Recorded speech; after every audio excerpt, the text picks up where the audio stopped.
La función de tensión de Airy se llama en primer lugar f mayúscula de xy y se define a partir de las relaciones que se muestran aquí, que son relaciones de derivadas de la función de Airy y que permiten encontrar las tensiones. Por eso se lo denomina función de tensión.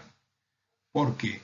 La definición matemática es que la derivada segunda de la función de Airy respecto de y cuadrado es sigma x, la derivada segunda de la función de Airy respecto de x cuadrado es sigma y, es decir, ven que tenemos la derivada segunda respecto a la coordenada y nos da la tensión en x y viceversa, la segunda derivada respecto de x nos da sigma y tau xy es la segunda derivada cruzada respecto de y de x, pero con un signo menos. ¿Por qué se hace esta definición? Bueno, porque todos estos métodos analíticos en realidad consistían en una especie de juego a partir del cual se trataba de visualizar una solución final que se diera en términos de algún operador matemático conocido, porque como la resolución tenía que ser analítica, puramente analítica, había que llegar a alguna forma matemática complicada, pero conocida y que se podía manejar relativamente bien. Entonces, no es que la función de Airy se define de esta manera, de forma caprichosa, sino que al final del camino se entiende por qué razón se la resuelve de esta manera. Introduciendo en las dos ecuaciones de equilibrio que vimos anteriormente, habíamos visto que las tres ecuaciones diferenciales de equilibrio quedaban resumidas en estas dos y a dos términos cada uno solamente.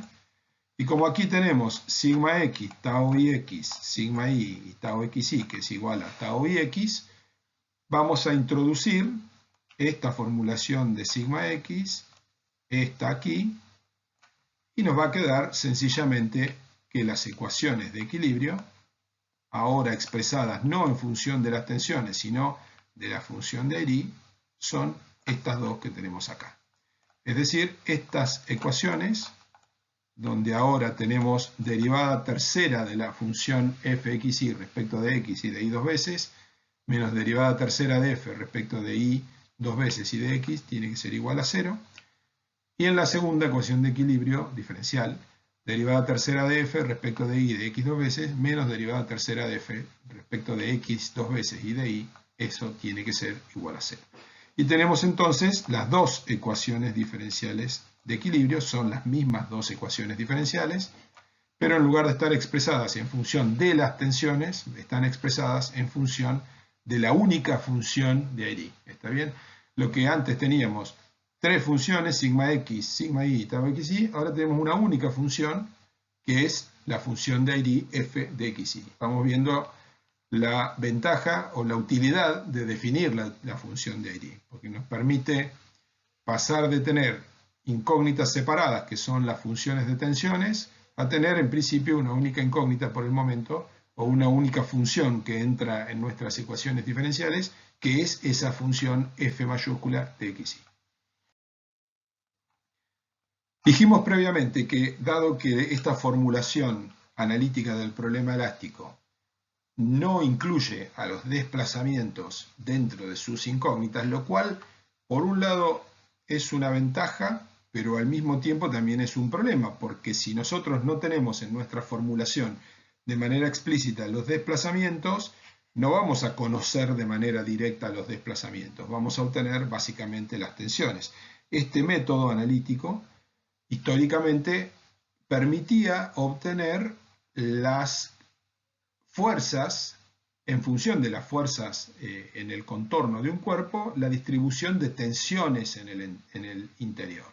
Es decir, de todo el problema elástico nos daba en realidad de forma directa solamente una parte, de forma simple, nos daba solamente una parte de la incógnita, que muchas veces es más que suficiente. Cuando en un problema estructural de ingeniería civil, de cualquier otra rama de la ingeniería, lo único que interesa es la resistencia del material, entonces una solución del problema que solamente nos dé las tensiones es suficiente y es adecuado. Pero si nosotros tenemos que conocer también los niveles de deformaciones específicas o los desplazamientos de la estructura, porque hay condiciones que limitan esos valores de desplazamientos o de deformaciones, tendremos que o bien incluir los desplazamientos como incógnita fundamental de nuestro problema, y no es el caso del método de la función de Airy, obviamente, o bien, en función de las tensiones, obtener las deformaciones específicas a través de la relación constitutiva y luego integrarlas para encontrar los desplazamientos, lo cual agrega mucha dificultad al problema. Normalmente el método de la función de tensión de Airy se utilizaba cuando lo único que interesaba en el problema elástico eran las tensiones y por lo tanto se quedaba la solución en ese nivel y si era suficiente conocer los niveles de tensiones para chequear la resistencia del material, resultaba un método adecuado y bastante bueno y que cumplía su función para determinadas geometrías y determinados estados de carga.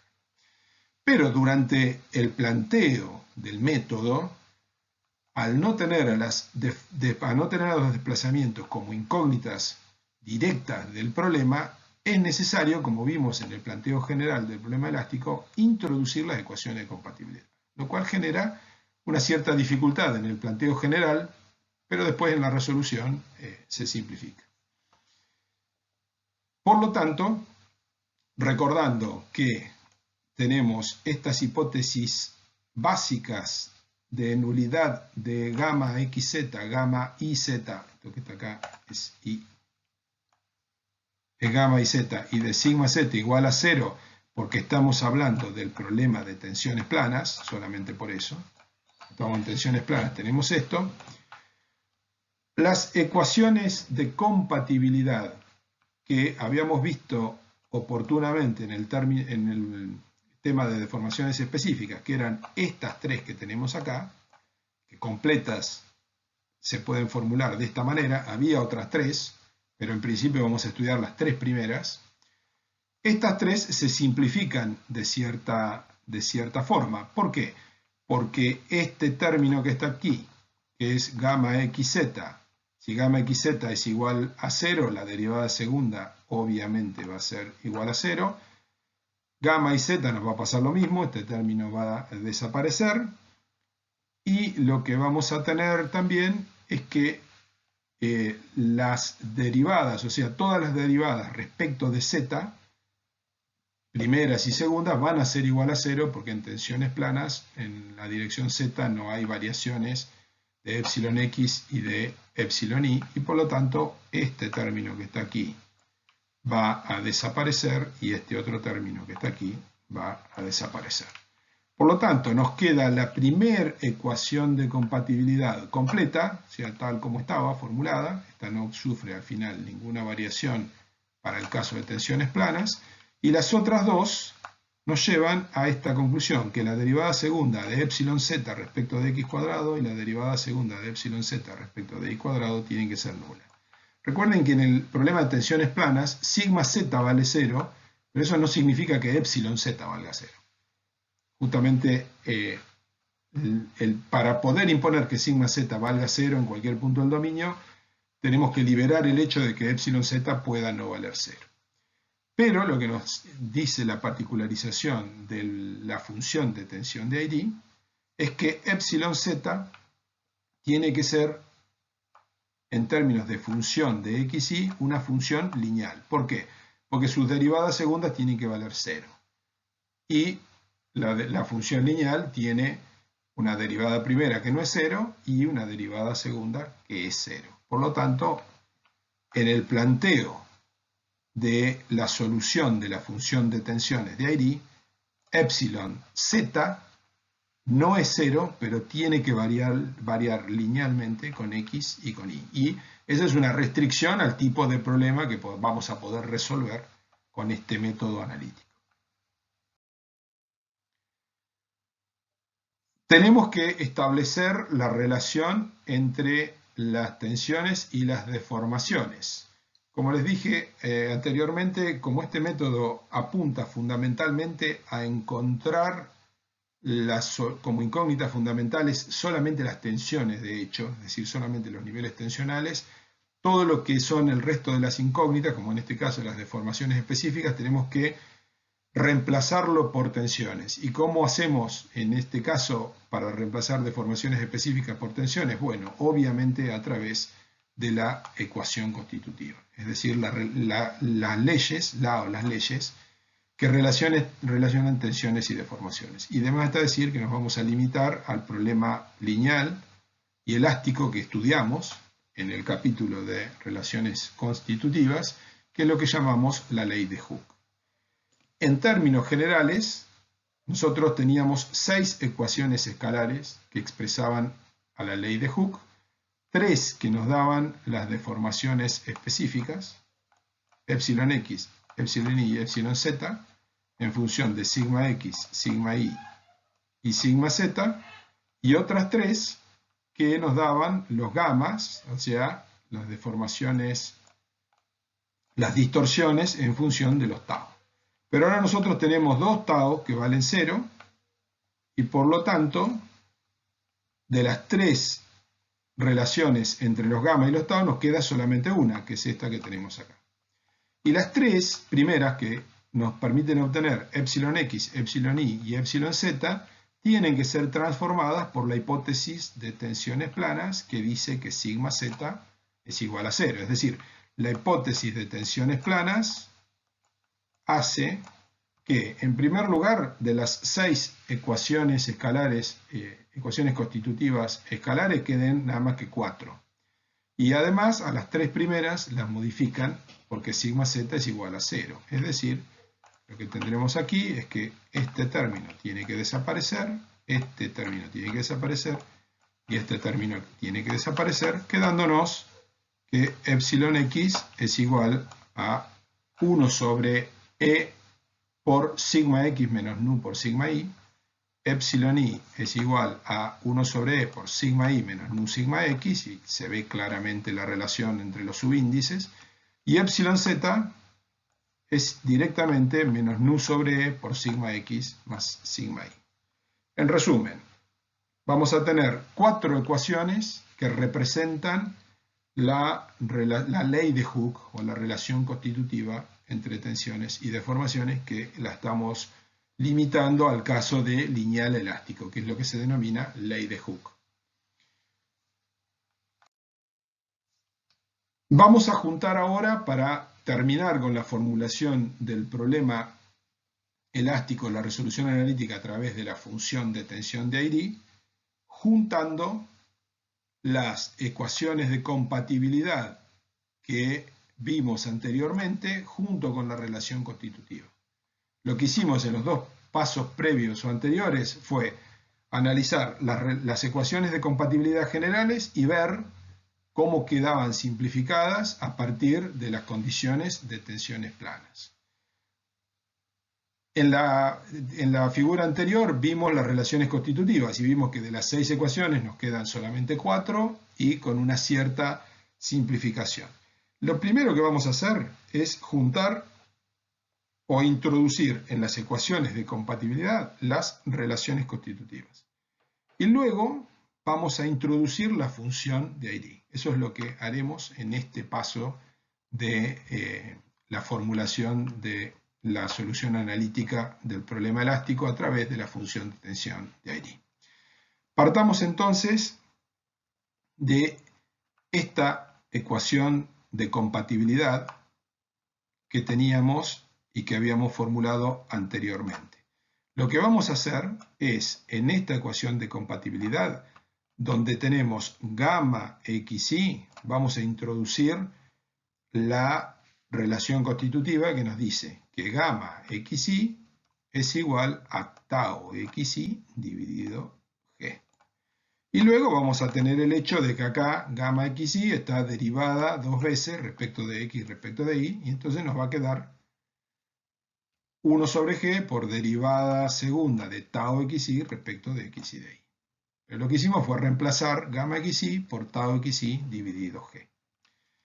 Luego tenemos aquí estos 2 términos del lado derecho de la igualdad. en el que tenemos derivada segunda de epsilon x respecto de y dos veces, más derivada segunda de epsilon y respecto de x dos veces.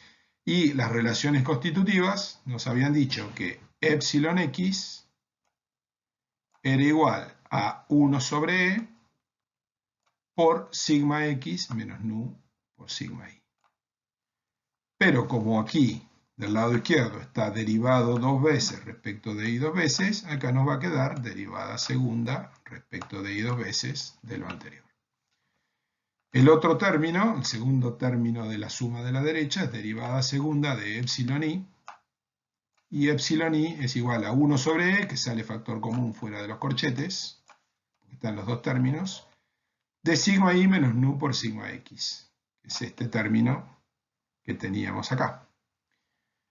Y como del lado derecho de igualdad estaba derivado dos veces respecto de x, acá tendremos derivada segunda de lo anterior respecto de x dos veces.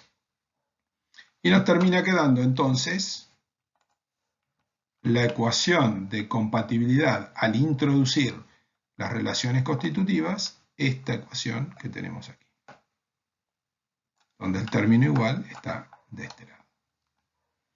Esa es la combinación de la relación constitutiva y la ecuación de compatibilidad para el caso particular de tensiones planas. Seguimos operando y hacemos lo siguiente. En primer lugar, pasamos el E, módulo de elasticidad que está dividiendo del lado derecho, al lado izquierdo nos termina quedando esta constante E sobre G. Que podemos encontrar una relación funcional también en ella. Y eso nos queda multiplicada, por supuesto, por la derivada segunda de tau xy respecto de x y respecto de y, que era esto que teníamos acá, es decir, ahí no cambiamos nada. Y ahora vamos del lado derecho y vemos que podemos dividir estos dos términos de la suma que tenemos acá, este y este, podemos hacer la distribución, porque cada uno de ellos es la derivada segunda de dos términos dentro del paréntesis. Y eso es lo que vamos a hacer. Del primero vamos a sacar derivada segunda de x, esto que está acá, respecto de y dos veces, que nos va a dar este término.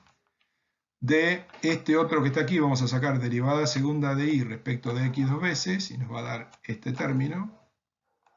Y luego, volviendo al primero de la derecha, vamos a sacar derivada segunda de menos nu por sigma i respecto de y dos veces, y vamos a sacar acá el menos nu y nos va a quedar derivada segunda de sigma i respecto de y dos veces, y del segundo vamos a sacar derivada segunda respecto de x dos veces de menos nu por sigma x, y nos va a aparecer, como el menos nu lo sacamos factor común, acá derivada segunda de sigma x respecto de x dos veces.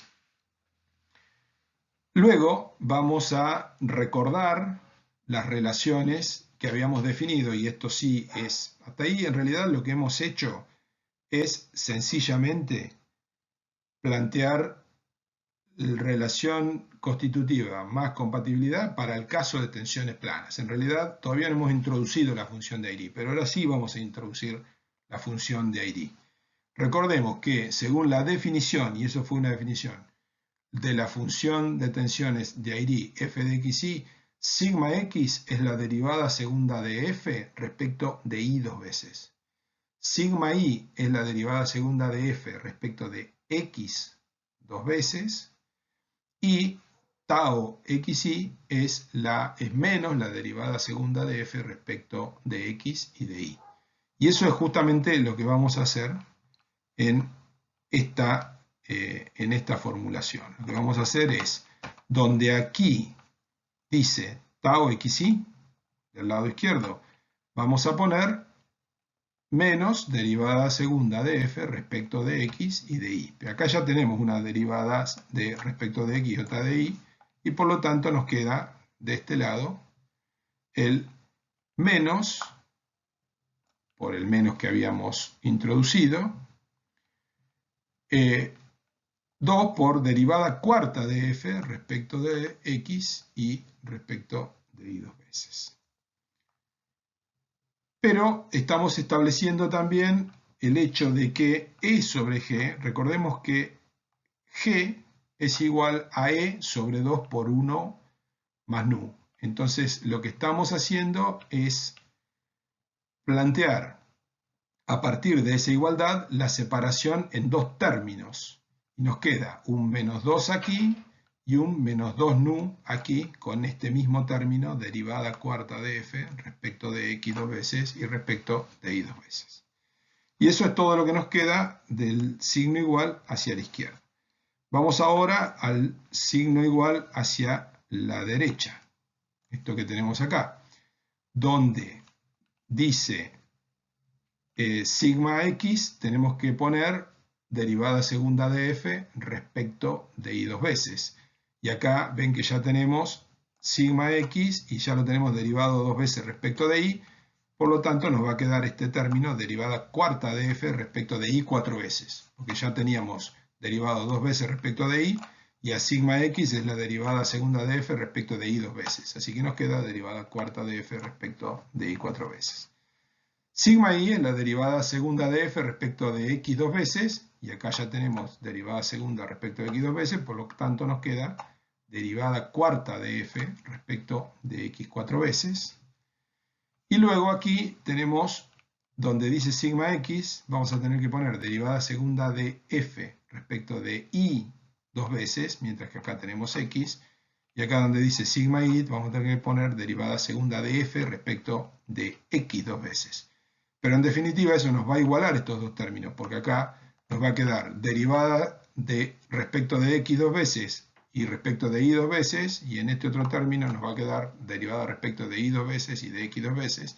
Podemos permutar las derivadas y nos termina quedando en definitiva menos 2 nu, porque nos queda dos veces acá y el menos nu que teníamos afuera, menos 2 nu por la derivada cuarta de f respecto de x y respecto de y dos veces.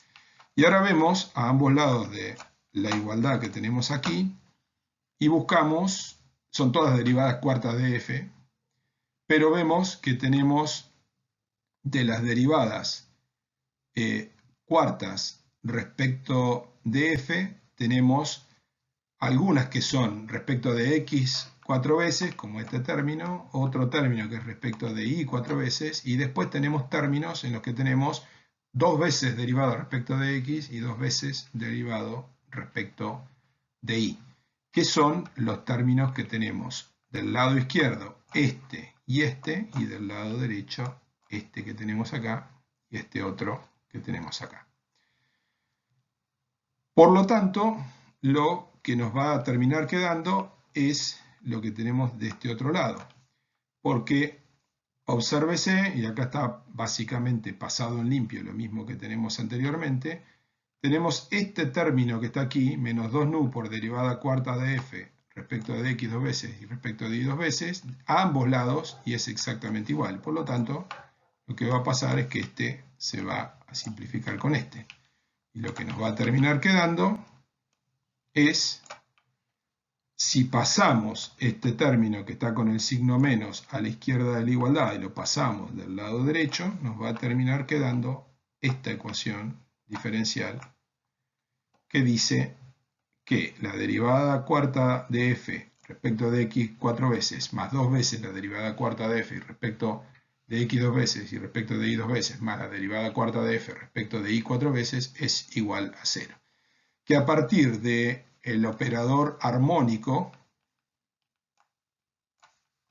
es equivalente a aplicar dos veces la ecuación armónica de Laplace y por lo tanto se lo suele llamar ecuación biarmónica porque consiste en aplicar dos veces el operador de Laplace y queda de manera más compacta desde el punto de vista matemático expresado como el operador biarmónico aplicado dos veces de la función definida, la función de Airy f de xy igual a 0. De esa manera se encuentra cuál es la ecuación diferencial que representa el problema elástico y tiene una gran ventaja si se lo analiza, porque en primer lugar hemos encontrado una única ecuación diferencial a la cual, si la resolvemos, vamos a estar resolviendo el problema elástico. Pero no vamos a estar resolviendo el problema elástico en general, sino que vamos a estar resolviendo el problema elástico absolutamente limitado al caso de tensiones planas con un material lineal, obviamente, y después vamos a ver que no vamos a poder resolver cualquier situación, sino algunas en particular. En resumen, ¿qué significa esto en términos prácticos? ¿O por qué esto era una buena solución en la época en la que las computadoras no estaban tan desarrolladas o no estaban al alcance de cualquier profesional? Porque hay que verlo al revés, esto, digamos, no como que para un problema dado tenemos que, a partir de la ecuación biarmónica igualada a 0 de fxy, encontrar la solución, sino que en la época en que las computadoras no estaban desarrolladas, muchos problemas se resolvían al revés. Se encontraba una formulación que era bastante resoluble desde el punto de vista analítico y luego se veía cuáles eran los problemas que se resolvían con esa formulación. Eso era muy común en aquella época y muchos problemas que no eran exactamente así, si se los podía adecuar, se los adecuaba y se los resolvía de esa manera. Era el producto de las limitaciones que había para resolver problemas desde el punto de vista numérico. Los métodos numéricos no tienen ninguna restricción, se puede resolver cualquier problema, pero claro, cuando las computadoras no tenían el poder que tienen hoy, había que trabajar con lo que se podía. En resumen, ¿qué significa esto? Que cualquier función fxy que cumpla la ecuación diferencial biarmónica nos va a dar una solución para el problema de tensiones planas. Y eso no es una situación menor, porque lo que se dice es, bueno, vamos a ver cuáles son todas las funciones que cumplen con la ecuación diferencial biarmónica y luego vamos a ver a qué nos conduce eso, es decir, a cuál estado tensional de tensiones planas y sobre todo de condiciones de borde nos da una solución. Y eso llevaba a la conclusión de que se podían resolver una gran cantidad de problemas elásticos de tensiones planas. Y también de deformaciones planas. Pues nosotros hemos planteado aquí el problema de tensiones planas solamente a efectos de ver cómo es la resolución, una de las formas de resolver analíticamente el problema elástico. Pero también se puede hacer la misma formulación para deformaciones planas, cambiando básicamente las relaciones constitutivas, nada más, en términos de cómo se plantea el problema. No hay absolutamente ningún problema en plantearlo así, es un poquito más complicado analíticamente, pero también se puede encontrar esa solución. Y así es como se resolvían los problemas cuando solamente se podían plantear soluciones analíticas. No se encontraba una solución única para cualquier problema del sólido elástico, sino que se iban encontrando familias de soluciones analíticas para determinados problemas en particular. O sea, dentro de la gran diversidad que escondía el problema, que representaba el problema elástico en general, había pequeñas familias como tensiones planas, deformaciones planas, problemas de axial simetría, y se encontraban resoluciones analíticas para cada uno de ellos. Estamos viendo uno de esos en particular, a modo de ejemplo, que es la función de tensión de Airy en el caso de la resolución de tensiones planas. Como este problema permitía obtener básicamente tensiones solamente, si necesitábamos obtener desplazamientos, en primer lugar había que, partiendo de las tensiones encontradas como solución, hallar las deformaciones específicas, epsilon x, epsilon y, aplicando las relaciones constitutivas al revés, y luego integrar esas deformaciones específicas, pero para eso había que aplicar condiciones de contorno esenciales en donde correspondiera. Y recién a partir de ahí se podían encontrar los desplazamientos u y b de xy. Digo u y b porque estamos hablando del problema plano en el plano xy. En general no se hacía este análisis, o sea, se resolvía con la solución de la función de tensión de Airy los problemas en los que solamente interesaba conocer las tensiones. ¿Cómo se resolvía esto desde el punto de vista práctico? Bueno, se encontraba que, por ejemplo, las soluciones polinómicas en general daban una familia de funciones funciones f de x, y que cuando se los planteaba en polinomios de este tipo, ax cuadrado más by cuadrado más cxy más dx cuadrado y más exy cuadrado más fx cubo más gy cubo, es decir, todos los términos en los que se pueden combinar x cuadrado, y cuadrado o x por y, x cuadrado por y así siguiendo, es decir, todas las combinaciones posibles entre x e y, este tipo de polinomios cumplen automáticamente la ecuación biarmónica. Es decir, se puede hacer el planteo y se puede resolver haciendo la derivada cuarta de f, la derivada cuarta de f respecto de x de y y las derivadas cruzadas de f respecto de x cuadrado y de y cuadrado, y se llega a la conclusión de que cumple automáticamente la ecuación biarmónica. Cuando se utilizan términos con potencias superiores a 3, por ejemplo, si nosotros planteamos un polinomio, no con todos los términos, pero supongamos que planteamos esto, a por x cubo por y cuadrado menos b por x quinto, y acá, digamos, el hecho es que acá tenemos x quinto, es decir, potencia superior a 3, lo que vamos a obtener es no un cumplimiento automático de la ecuación biarmónica, sino, por ejemplo, una determinada condición entre estos dos coeficientes, a y b, y que tiene que cumplir una relación con, por ejemplo, la coordenada x. Y esto genera complicaciones desde el punto de vista matemático, y por lo tanto, este tipo de polinomios, cuando se empezaba, fíjense que acá tenemos una enorme cantidad de subpolinomios que surgen de acá. Si nosotros planteamos, tenemos las constantes que están indeterminadas a, b, c, d, e, f y g, es decir, tenemos por cada uno de los 6 términos una constante, podemos, haciendo nulas cualquiera de ellas, generar dentro de esta familia subcasos casi infinitamente.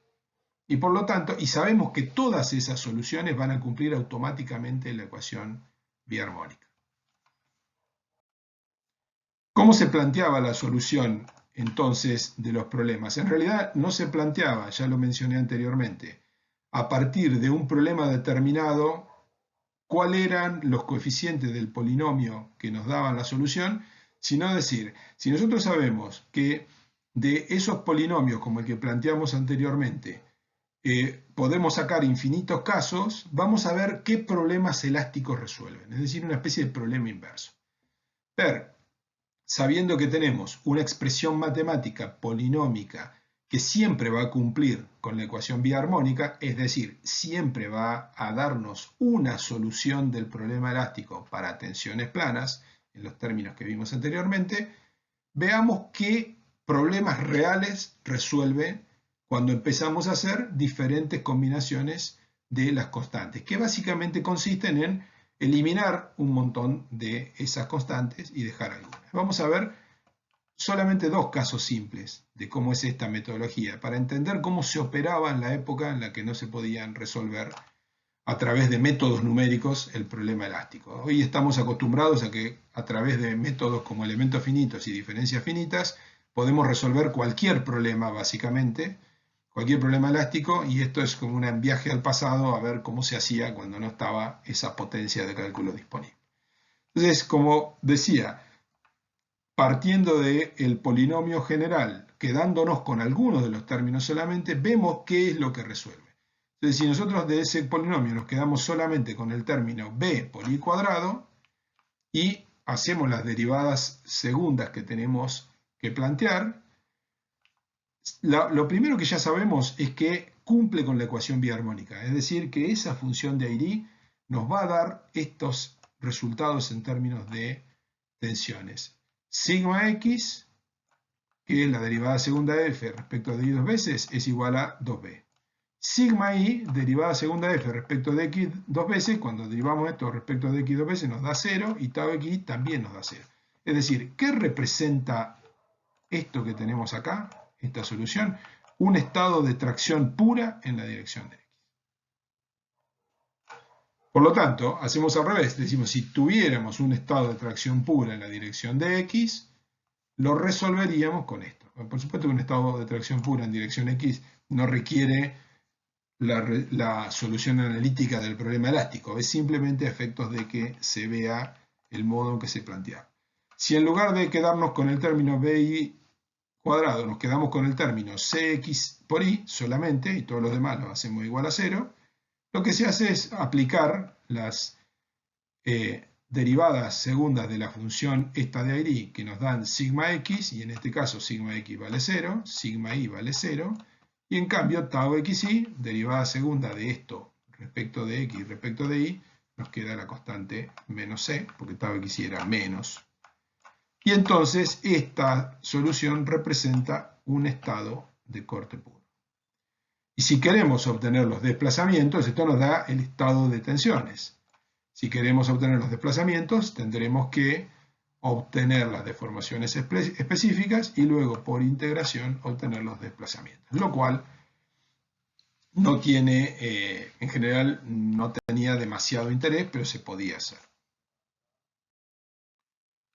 Yendo a un caso más real de la aplicación de la función de ID a problemas que realmente tenían un interés práctico en aquellas épocas en las que los métodos numéricos no estaban tan desarrollados, se puede mencionar, por ejemplo, esta formulación polinómica, en la que por un lado tenemos potencias cúbicas o no más que cúbicas de x y de y, pero también aparece en este caso una potencia quinta, lo cual en principio no da la garantía de que cumpla con la ecuación biarmónica, pero que si se hace el planteo y se hacen las derivadas que corresponden y se plantea la ecuación biarmónica, se va a ver que esta formulación polinómica sí cumple la ecuación biarmónica y de hecho corresponde a la solución de este problema que tenemos aquí, que es básicamente una viga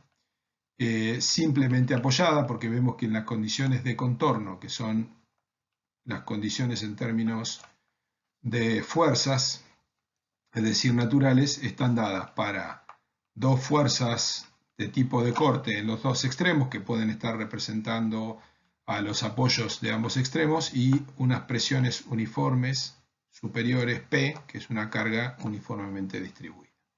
Y se puede demostrar, como decía, que es solución de este caso, con la salvedad que no solamente representa a vigas esbeltas, sino a vigas de mayor altura, no la solución elástica perfecta de la viga de gran altura, pero sí representa bien la solución elástica de elementos o vigas de gran altura tipo chapa. Y por supuesto que, como habíamos mencionado anteriormente, en caso de querer obtener desplazamientos, deberían realizarse por integración, porque esta función de ID solamente nos permitiría obtener las tensiones sigma x, sigma y tau xi dentro de lo que sería el dominio, que es este rectángulo que tenemos aquí, que es lo que estamos llamando una viga esbelta o de gran altura, porque puede tener cualquier altura, pero solamente nos permitiría obtener estos tres que tenemos acá. Pero daría una buena solución que en la época en la que los métodos numéricos no eran asequibles, no es que no estuvieran desarrollados, estaban desarrollados desde el punto de vista teórico, pero no era posible materializarlos por falta de fuerza computacional.